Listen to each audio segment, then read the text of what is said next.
So a couple days removed from the game, Scott, get a chance to watch the tape, and it's kind of your overall views coming away from Thursday's game. I thought it was a great football game. Offensively, we made some really good plays. So we knew we had to land some big plays, and we landed some. Thought we were really close on some other ones where we made a mistake. We blocked the screen wrong that would have probably gone the whole way. We obviously had a long pass that would have scored that we didn't complete. A couple other guys open, and we missed a protection. So we hit on just enough of them to make it happen.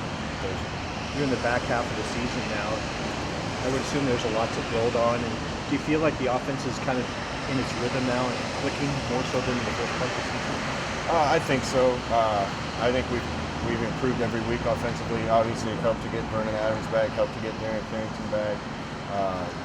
We'd like to see us continue to go faster. It was kind of tough Thursday night to go as fast as we wanted to with the way we were signaling and trying to hide our signals from them being able to steal them. That kind of slowed us down. Also, with all their blitzing, I didn't want to go fast and frivolous and not be able to be in the right protection and be able to pick up all their blitz. But we definitely need to pick up the tempo. What precipitated those, the sheets, and did you guys get some intel on them that they were likely to take signals? Yeah, we got some intel on them that they were diligently working to steal signs and give their defensive play caller run pass.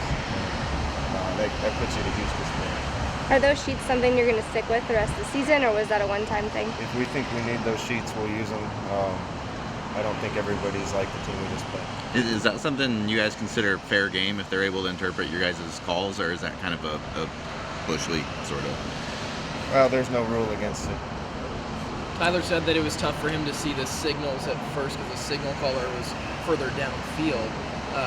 Was that something you guys practiced, and why was that tough for you guys to get used to in the game? Well, I think we tried to create a little confusion with them with our signals as to who was signaling, tried to hide the signals. That inevitably slowed us down because it was a little bit of chaotic on the sideline. But I think we only had one or two busts because of it the whole game on our side, so hopefully it helped us moving forward. After the game, you said that one of the biggest takeaways is the younger guys can get some confidence, and with some of the guys banged up, they're going to have to step up this week. Who out of the younger guys do you think is going to have to make an impact this week against Cal? Well, I think it's offensively, it's defensively, it's special teams. We got a lot of young kids, and I think games like that help you learn that you can fight through some adversity, fight through a close game, and come out on top. And that gives you some confidence when you're in those games again, and we're going to be in those games again this year. Did that win feel any different because it was the first time you guys strung together 2 wins this season, the triple overtime, anything like that? No, I said it before the game that we had played 3 games that basically came down to the last play, and we won 1 of them, and now we won 2 of them. So we're 2-2 in games that essentially came down to the last play, and I think we're going to be in some more of those this year, and it's great to get the experience to feel what it's like to win those. Scott, Mark mentioned that a lot of the uncharacteristic amount of assignment errors. What were errors that were kind of unforced versus things that they forced you to do? They try to create chaos with their blitzing.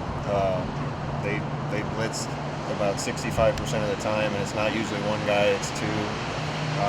They leave their back end in really bad situations when they do that because they're trying to cover a lot of guys with not very many. Inevitably, that chaos is going to affect the offense a little bit. I think we had a little bit of an expanded game plan to try to combat what they were doing, and a lot of it works. But we got to make sure we're going to be efficient at whatever we're calling. Dwayne Stanford had 43 catches last year. He only had 9 entering that ASU game, but he comes up with 2 of the biggest grabs of the game. What does that kind of say about him and his ability to stick with it and come up big for you guys? Dwayne Stanford's a really good football player, and he does a lot of things that go unnoticed.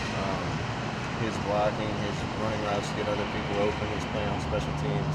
I know the ball's going to keep finding him, and he'll keep getting more catches, but he does a lot of things for his football team. He's really valuable.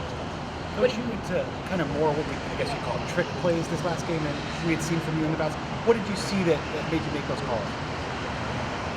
Well, this game is different than other games. We looked at the stats before the game, and they had played 4 Pac-12 opponents right before us: Colorado, UCLA, USC, and Utah. All 4 of those teams rushed the ball somewhere between 28 to 32 times.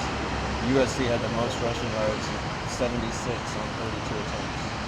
When they're blitzing gaps, having that many guys close to the line of scrimmage, people can run them off.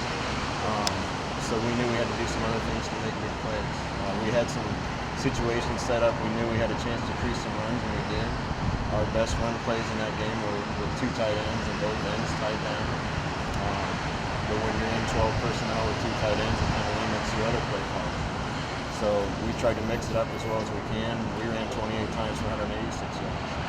So I feel great about how our offensive line played. I think those guys opened some gaps and created some big runs that changed the game. What are you guys seeing against Cal right now? Cal's made a world of improvement since last year.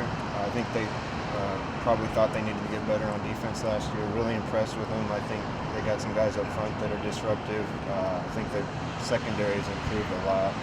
I think the biggest thing for them is turnovers. In their first 4 games, they had a bunch of turnovers. For 4 or 5 games, a bunch of turnovers that helped them win. And probably since the last 2 or 3 games, they're probably negative in turnover margin. So we definitely need to take care of the ball and try to create it on the other side. Cal definitely does not blitz as much as ASU do. So do you think you guys can go back to an offensive balance that's a little bit more normal for you guys? I think so. Since I've been the play caller here, I call what I think gives us the best chance to move the ball. Washington State game, we ran it a ton and ran for a bunch of yards, and that's what I thought gave us the best chance. In that last game, it was a little different. I think that Cal's a little more standard than Arizona State is, so I'm going to continue to call what I think gives us the best chance. Scott, you've played a lot of football, coached a lot of football. Have you ever seen a team be so diligent in trying to take signals in your career? No, from the intel we got, I've never heard of a team going to the lengths that they go to try to get the signals. But hopefully we combat it well. Scott, just that Mark said that sometimes play calling isn't what it seems because you have the run and the pass option that can go either way. How much freedom do you give Vernon, considering that he's only been in this offense, several couple months at this point, to change up the line and kind of do what he thinks is best? What are you getting at with that question? I'm confused. Just the run pass option. I just want to know how much freedom you give a quarterback who's kind of relatively new to the system to check out of things. Is he the same amount that Marcus had? No, our quarterback doesn't check out of much. There's a few plays a game where he's going to check out of something. Run pass options are popular in our league this year. We're running a few of them. There was a few of those called in the game. A couple of those were runs and a few of them were passes. Vernon said that he should need complete freedom to change the things. You said before he has the high IQ when it comes to quarterback. How much confidence do you have in him? Always making that right read and putting you guys in the I right have spot. a ton of confidence in Vernon Adams right now, and I think people are starting to get to see why we wanted him in the program and why he won a starting quarterback job and why he's been a great player at the other level. As far as letting him audible, if you go up to the line and check with me or change plays at the line, that's going to defeat your tempo, and that takes away from what we are and what we're trying to do. So.